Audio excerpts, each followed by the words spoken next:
Students, high school mathematics chapter 8 आठवां जो अध्याय है त्रिकोणमिति का प्रारंभिक परिचय एक बहुत ही महत्वपूर्ण चैप्टर है। और आज इस चैप्टर के सभी कॉन्सेप्ट्स को, इसके कुछ क्वेश्चंस को हम बहुत ही स्टेप बाय स्टेप लेने वाले हैं और बहुत विस्तार से हम इसको अध्ययन करेंगे। आप लोग वीडियो में मेरे साथ अंत तक बने रहिए। तो आज का हमारा जो चैप्टर है वो है त्रिकोणमिति का प्रारंभिक परिचय, ट्रिग्नोमेट्री।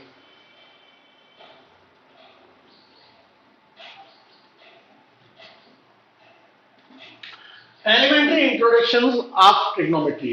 तो सबसे पहले तो हम ये देखें कि त्रिकोणमिति है क्या, त्रिकोणमिति क्या होता है। तो trigonometry is a branch of mathematics. ये गणित की एक ऐसी शाखा है which relates angle of triangle to the ratio of sides. अर्थात हम ये कहें कि गणित की एक ऐसी शाखा जिसमें त्रिभुज की भुजाओं के अनुपात को उसके कोणों के रूप में अभिव्यक्त किया जाता है, वह त्रिकोणमिति कहलाती है।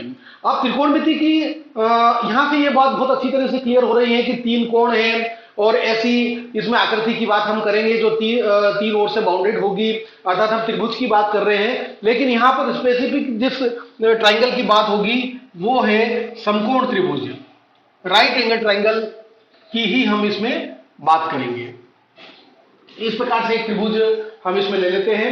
अब हम ये बताएंगे, इसमें हम ये जानेंगे कि किस प्रकार से इसके जो एंगल होते हैं वो उसकी साइड से रिलेट होते हैं और त्रिकोणमिति में कौन कौन सी निष्पत्तियां होती हैं, कौन कौन से रेशियो होते हैं, उनके नाम क्या होते हैं, उसकी हम स्टेप बाय स्टेप हम इसकी चर्चा करने वाले हैं। तो सबसे पहले तो हम इस ट्रिगोनोमेट्री शब्द पर जाते हैं।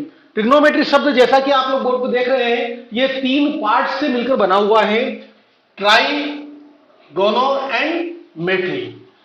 ट्राई अर्थात तीन, जिसमें तीन गोनो अर्थात साइड से तीन भुजाएं हैं, और मेट्री अर्थात मेजर है ना। Tri, three sides and measure, अर्थात तीन भुजाओं के मापन से संबंधित अध्ययन जिसमें किया जाता है उसे हम ट्रिग्नोमेट्री कहते हैं। तो ट्रिग्नोमेट्री शब्द इससे बना हुआ है, हिंदी में हम इसे त्रिकोणमिति कहते हैं।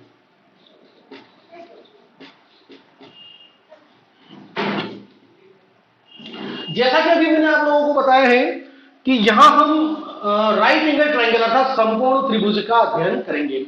समकोण त्रिभुज जब हम कह रहे हैं तो निश्चित रूप से एक एंगल इसका 90 डिग्री का होना चाहिए, और जब 90 डिग्री का एक एंगल है तो बाकी के जो दोनों एंगल हैं वो एक्यूट एंगल होंगे।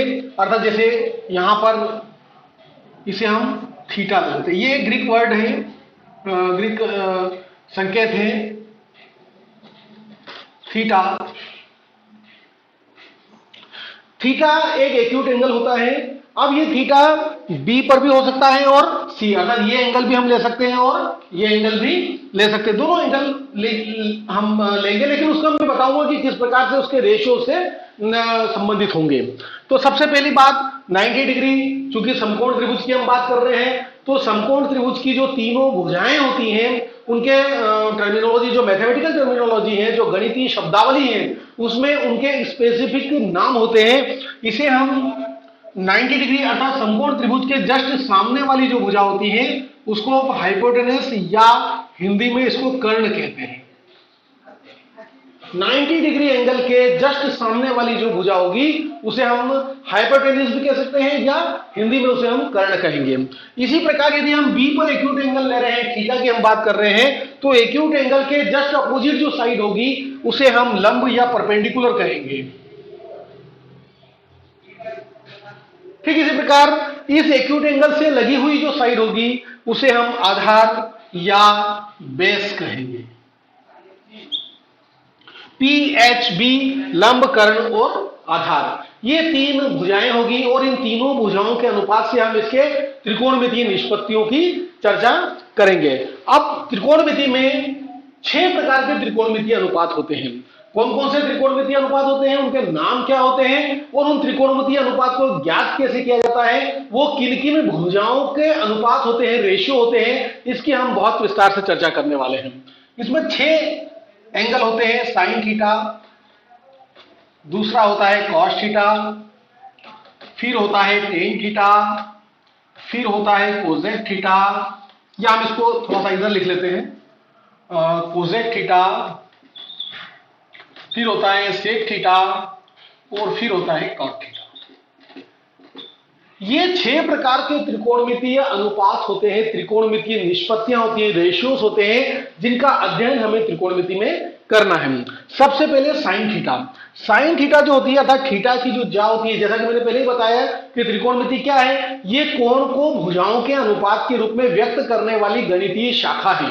अर्थात sine theta is equal to क्या हो जाएगा, साइन थीटा की जो वैल्यू होती है वो होती है लंब बटा कर्ण, अर्थात लंब बटा कर्ण, या इसे हम P अपान H भी कह सकते हैं, है ना, AC अपान AD।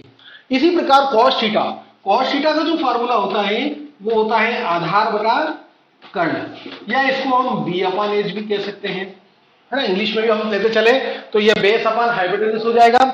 इसी प्रकार टेन थीटा की जब हम बात करते हैं तो टेन थीटा होगा लंब बटा आधार,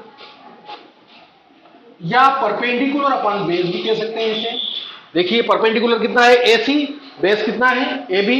ठीक इसी प्रकार कोजेक थीटा, कोजेक थीटा जो है वो होता है कर्ण और लंब का रेशियो, या हम इसे कहें हाइपोटेनस अपॉन परपेंडिकुलर। ठीक उसी प्रकार हम चलेंगे सेक थीटा, तो सेक थीटा क्या होगा, सेक थीटा होगा कर्ण अपान आधार, अर्थात कर्ण और आधार का रेशियो हाइपोटेनस अपान बेस। या कॉट थीटा, कॉट थीटा हम किसे कहेंगे, आधार अपन लंब, आधार और लंब का जो रेशियो होगा उसे हम कॉट थीटा कहेंगे, या हम इसे कहेंगे बेस अपान परपेंडिकुलर। ये 6 ट्रिग्नोमेट्रिक रेशियो होते हैं और इन ट्रिग्नोमेट्रिक रेशियो का अध्ययन हमें त्रिकोणमिति में प्रमुख रूप से करना है। अब यहां एक बात और निकलकर सामने आती है कि जैसा कि हम देख रहे हैं साइन थीटा का फार्मूला लंब बटा कर्ण P अपान H हुआ, लेकिन यहां कोजेक थीटा का फार्मूला क्या हुआ, H अपान P। सिमिलरली कोस थीटा का फार्मूला आधार अपान कर्ण BS अपान हाइपोटेनस हुआ। इसी प्रकार सेक थीटा का जो फार्मूला हुआ कर्ण अपान आधार अर्थात हाइपोटेनस अपान बेस हुआ। ठीक इसी प्रकार tan theta is equal to लंब बटा आधार मिला, परपेंडिकुलर अपॉन बेस, या कॉट थीटा आधार अपॉन। क्या देख रहे हैं हम कि साइन थीटा और कोसेक थीटा के जो फार्मूले हैं वो बिल्कुल एक दूसरे के रिवर्स है, उल्टे हैं। इसी प्रकार कॉस थीटा और सेक थीटा के जो फार्मूले हैं ये भी रिवर्स हैं, और टेन थीटा और कॉट थीटा के जो फार्मूले हैं ये भी एक दूसरे के व्युत्क्रम हैं। इस यहां से एक बात निकल के आती है कि साइन थीटा जो होता है ये होगा कोसेक थीटा का व्युत्क्रम, that means sine is equal to 1 upon cosec theta, या हम ये कहें कि cosec theta is equal to 1 upon sine theta. इसी प्रकार सिमिलरली हम देखते हैं cos theta is equal to 1 upon sec theta, या sec theta is equal to 1 upon cos theta. Again tan theta is equal to 1 upon cot theta, और cot theta is equal to 1 upon tan theta. ये 6 फार्मूले, तो 6 फार्मूले ये हो गए, 6 फार्मूले रिवर्स वाले फार्मूले हो गए। अब हम इसके आगे चलते हैं। अब ये जो लंब बटा कर्ण, आधार बटा कर्ण, लंब बटा आधार, इसमें कहीं कहीं ये होता है कि कंफ्यूज होने की संभावना होती है, तो इसके लिए विविध प्रकार के फार्मूला, विविध प्रकार की टेक्निक्स अपने अपने हिसाब से बनाई गई हैं। लेकिन जो सबसे बढ़िया टेक्निक जो मुझे लगती है, जो आसानी से बच्चों को याद हो जाती है, उसकी हम यहाँ चर्चा कर रहे हैं। याद रखने के लिए त्रिकोणमिति फार्मूलों के सूत्र याद करने के लिए, स्मरण करने हेतु sine theta, cos theta, tan theta, cosec theta, sec theta और कॉट थीटा, ये 6 त्रिकोणमितीय फार्मूले हैं, ट्रिग्नोमेट्रिक रेशियोज हैं, निष्पत्तियां हैं, वो इनको हम याद कैसे रखते हैं। तो इसको याद करने का बहुत ही बढ़िया जो इजी तरीका है हिंदी मीडियम के विद्यार्थियों के लिए, वो है लाल बटा कक्का KKA, LL अपान KK। इसी प्रकार कक्का बटा लाल KKA, यदि हम लाल बटा कक्का और कक्का बटा लाल याद रख लेते हैं तो 6 फॉर्मूले जो हैं बहुत आसानी से याद कर दे कि साइन का हो गया लंब बटा कर्ण, कॉस का हो गया आधार बटा कर्ण, टेन थीटा का हो गया लंब बटा आधार, कोजेक थीटा का हो गया कर्ण बटा लंब, सेक थीटा का हो गया कर्ण बटा आधार और कॉट थीटा का हो गया ए अपन एल।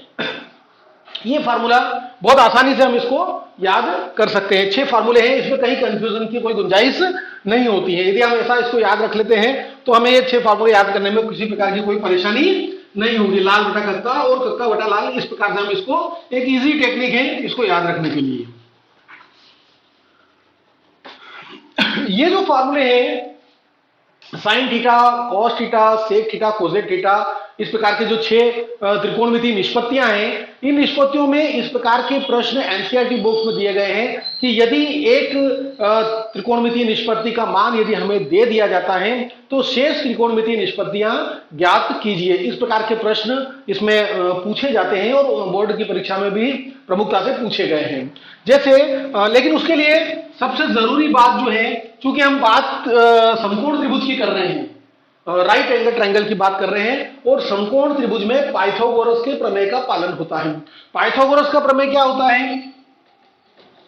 कर्ण का स्क्वायर इज इक्वल टू लंब का स्क्वायर प्लस आधार का स्क्वायर, या हम कहें इसे हाइपोटेन्यूज का square is equal to perpendicular का स्क्वायर प्लस बेस का स्क्वायर। ये पाइथागोरस का फार्मूला होता है। यहां पर ये होगा कि प्रश्न में हमें कर्ण, लंब और आधार जो 3 बातें हैं, 3 एस्पेक्ट्स हैं, इनमें से कोई 2 जो भुजाएं हैं वो हमें ज्ञात होगी और तीसरी भुजा हमें कैलकुलेट करना होगी, तीसरी भुजा हमें निकालना होगी, फाइंड करना होगी। जब हमारे पास त्रिभुज की तीनों भुजाएं ज्ञात हो जाती हैं तो हम 6 ही त्रिकोणमितीय अनुपात को बहुत आसानी से ज्ञात कर सकते हैं। एक क्वेश्चन हम इसमें लेने वाले हैं जो एनसीईआरटी बुक से आता है।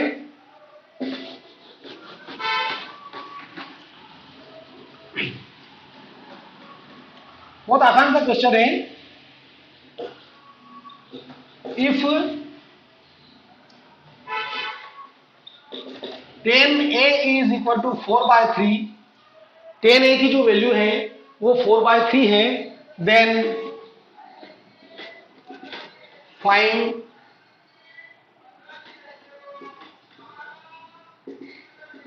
Remaining 5 trigonometry ratio. 10a is equal to 4/3 question में दिया गया है, गिवन है, और हमें यह कहा गया है कि बाकी की जो 5 त्रिकोणमितीय निष्पत्तियां होती हैं, त्रिकोणमितीय अनुपात होता है, वो हमें ज्ञात करना है। तो हम चलते देखते हैं हम इसे कैसे ज्ञात करेंगे। हम यहां देख रहे हैं कि 10a इज इक्वल टू 4/3 है, 10a इज इक्वल टू 4/3 है। इसका मतलब ये हुआ कि 10a जो है वो लंब और आधार का अनुपात होता है। तो लंब और आधार का अनुपात हमें 4/3 दिया है, मतलब लंब 4 और आधार 3 नहीं, लंब और आधार का रेशियो हमें 4/3 दिया है। तो हम ये मान लेते हैं कि माना कि लंब कितना होगा 4k, where k is a positive integer, and आधार अर्थात बेस जो होगा वो कितना हो जाएगा 3k हो गया। क्यों हो गया? क्योंकि ये जो हमें रेशियो दिया गया है 4/3, और जब 4/3 से रेशियो को हम कन्वर्ट करते हैं भुजाओं में तो हमें किसी न किसी कांस्टेंट की आवश्यकता होगी। 4k/3k, लंब 4k हो गया, आधार 3k हो गया। दैट मीन्स हमें लंब और आधार पता है, हम अब इसमें कर्ण ज्ञात करने वाले हैं। तो कर्ण का स्क्वायर, पाइथागोरस का प्रमेय क्या कहता है? कर्ण का स्क्वायर इज इक्वल टू लंब का स्क्वायर प्लस आधार का स्क्वायर। तो कर्ण लंब 4k स्क्वायर, आधार कितना है 3k स्क्वायर, फिर यहां चलेंगे तो कर्ण का square is equal to 16k square plus 9k square. यहां हमें मिल रहा है कर्ण का square is equal to 25k square. जब हम लेफ्ट हैंड साइड का स्क्वायर हटाएंगे, अर्थात इसका जब स्क्वायर हटेगा तो इसका स्क्वायर रूट बनेगा। तो कर्ण is equal to 25k square. तो कर्ण इज इक्वल 25 का कितना हो जाएगा 5, और यहाँ पे लेंगे के। अब यहाँ पे प्लस माइनस दोनों साइन आ सकते हैं, लेकिन चूंकि बात साइड्स की हो रही है और साइड्स कभी भी उनका जो मेजरमेंट है वो कभी नेगेटिव नहीं हो सकता, इसलिए हम यहाँ पे पॉजिटिव साइन एक्सेप्ट कर रहे हैं। कर्ण इज इक्वल टू 5k। हमें तीनों भुजाएं पता हो गई, लंब है 4k, आधार 3k है, कर्ण है 5k, इनकी यूनिट कुछ भी हो। अब हम लंब आधार और कर्ण तीनों पता है हमारे पास। tan a तो क्वेश्चन में दिया ही है, tan a को छोड़कर बाकी जितने भी ट्रिग्नोमेट्रिक फंक्शन है वो हमें फाइंड करना है। तो देखिए sin a,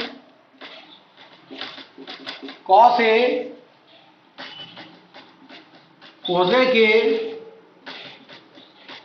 sec a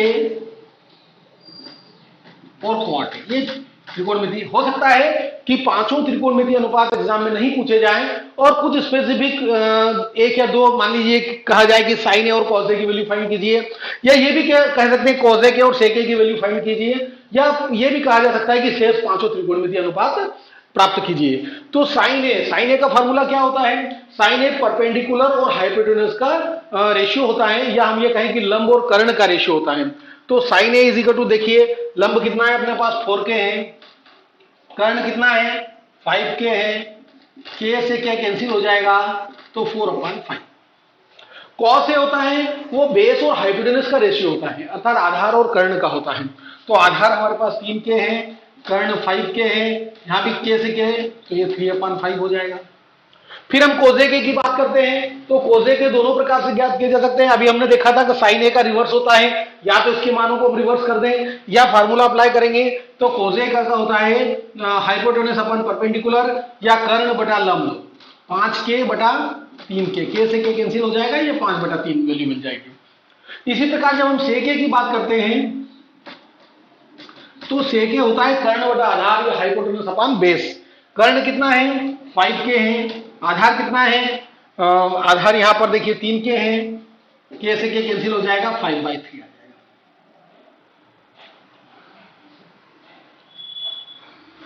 आधार बटा कर्ण,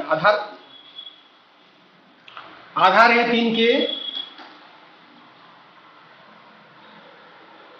3k आधार हो गया और कर्ण अपना है 5k, तो k से k क्या हो जाएगा कैंसिल हो जाएगा, तो ये मिलेगा 3/5। यहाँ कोसेक है, कोसेक इज इक्वल टू कितना हो जाएगा, यहाँ थोड़ा सा अपने 5k/4k, मतलब ये हो जाएगा 5/4। ये सेक हो गया। और कॉट ए की जब वैल्यू निकालेंगे अपन तो cot A is equal to कितना मिलेगा अपने को, आधार बटा लंब। आधार कहाँ है, ये रहा, ये लंब है और ये आधार है। आधार अपना कितना है 3k और लंब कितना है 4k, k से k कैंसिल हो जाएगा 3/4। बहुत आसान है। तो साइन ए बराबर लंब बटा कर्ण, मतलब 4/5 हो गया। कोसेक आपका इसका बिल्कुल उल्टा हो गया 5/4। कॉस हो गया आधार बटा कर्ण, आधार हमारे पास कितना है 3 और कर्ण 5, 3/5। सेक इसका बिल्कुल उल्टा हो जाएगा, सेक हो जाएगा इसका उल्टा, सेक इज इक्वल टू आधार बटा कर्ण, मतलब 5k/3k, k से k कैंसिल हो जाएगा 5/3। इसी प्रकार कॉट ए tan ए का बिल्कुल रिवर्स 4/3 है तो ये 3/4 मिल जाएगा। इस प्रकार से वैल्यू जो है हम फाइंड कर सकते हैं। यहाँ फार्मूला लिखने की आवश्यकता नहीं है। साइन ए की वैल्यू हमने निकाली, कॉस ए, कोसेक ए, सेक ए और कॉट ए, ये शेष पांचों त्रिकोणमितीय अनुपात हम ज्ञात कर चुके हैं। इस प्रकार से हमें त्रिकोणमितीय अनुपात, यदि एक त्रिकोणमितीय अनुपात दिया गया है तो शेष पांचों त्रिकोणमितीय अनुपात हम बहुत आसानी से ज्ञात कर सकते हैं।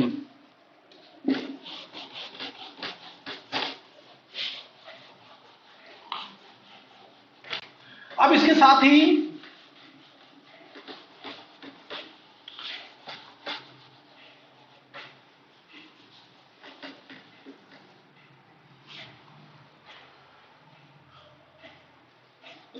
एक क्वेश्चन हमें दिया गया है,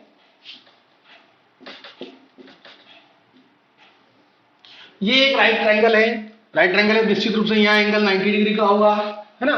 और 4/3 मान लीजिए इसका जो हाइपोटेनस है वो 4 है और इसका बेस कितना है 3 है। ये हमें गिवन दिया गया है 4k है 3k।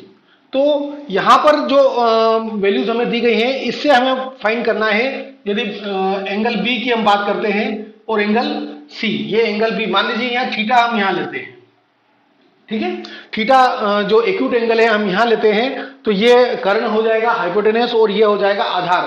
तो हमें यहां से लंब फाइंड करना है, तो लंब पहले हम फाइंड करेंगे और उसके बाद उसके सभी त्रिकोणमितीय अनुपात ज्ञात करना है।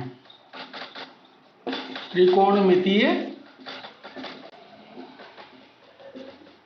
अनुपात, सभी त्रिकोणमितीय अनुपात हमें फाइंड करना है। तो देखिए लंब कितना हो जाएगा इसका, पहले हम इसमें पाइथागोरस का फार्मूला लगा देते हैं। कर्ण का स्क्वायर इज इक्वल टू लंब का स्क्वायर प्लस आधार का स्क्वायर। कर्ण कितना है, 4k का होल स्क्वायर हो जाएगा। लंब हमें फाइंड करना है,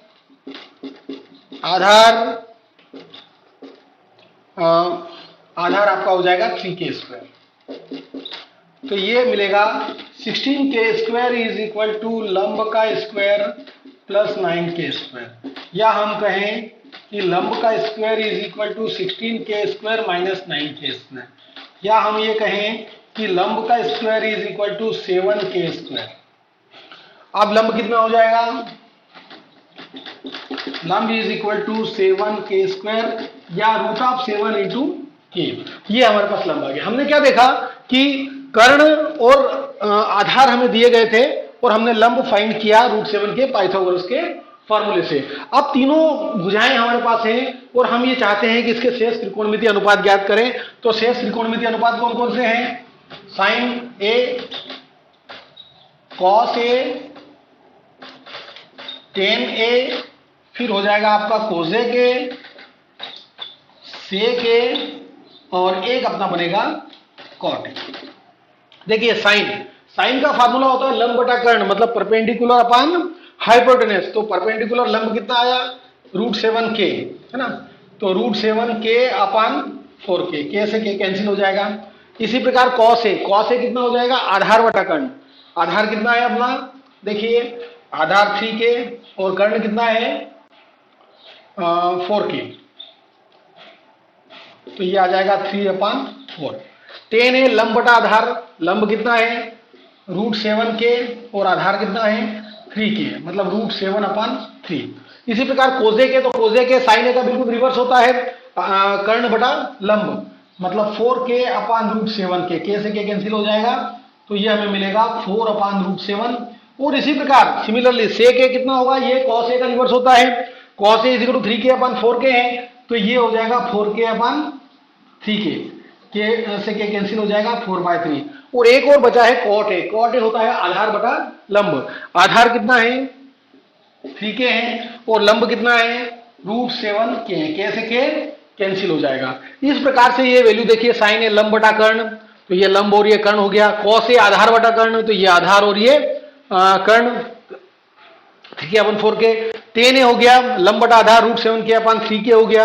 और बाकी जो हैं वो इसके उल्टे हो जाएंगे, रूट 7/4 इसका रिवर्स 4/√7, सेक ए हो जाएगा ये आपका कॉस ए का 3/4, तो 4/3 हो जाएगा और ये कॉट ए हो जाएगा। इस प्रकार से हम इसकी वैल्यूज फाइंड कर सकते हैं। तो ये बहुत आसानी से हम कर सकते हैं। यदि कर्ण, लंब और आधार तीनों में से यदि हमें एक भी मान पता है, तो 2 मान पता है, तो बाकी का जो मान है वो हम निकाल सकते हैं। और उसके साथ ही 6 त्रिकोणमितीय अनुपात का कैलकुलेशन हम बहुत आसानी से कर सकते हैं। तो त्रिकोणमिति का जो प्रारंभिक परिचय है उसमें केवल इतना ही दिया गया है। अब नेक्स्ट जो हमारा वीडियो रहेगा उसमें हम एक तो कॉम्प्लीमेंट्री एंगल की बात करेंगे और दूसरा इसकी टेबल के फॉर्मेशन, किस प्रकार से टेबल उसके मान किस प्रकार से हम ज्ञात कर सकते हैं, वो टेबल बनाने की जो आसान टेक्निक होती है उसकी हम चर्चा करेंगे। बहुत बहुत धन्यवाद। जय हिंद, जय भारत।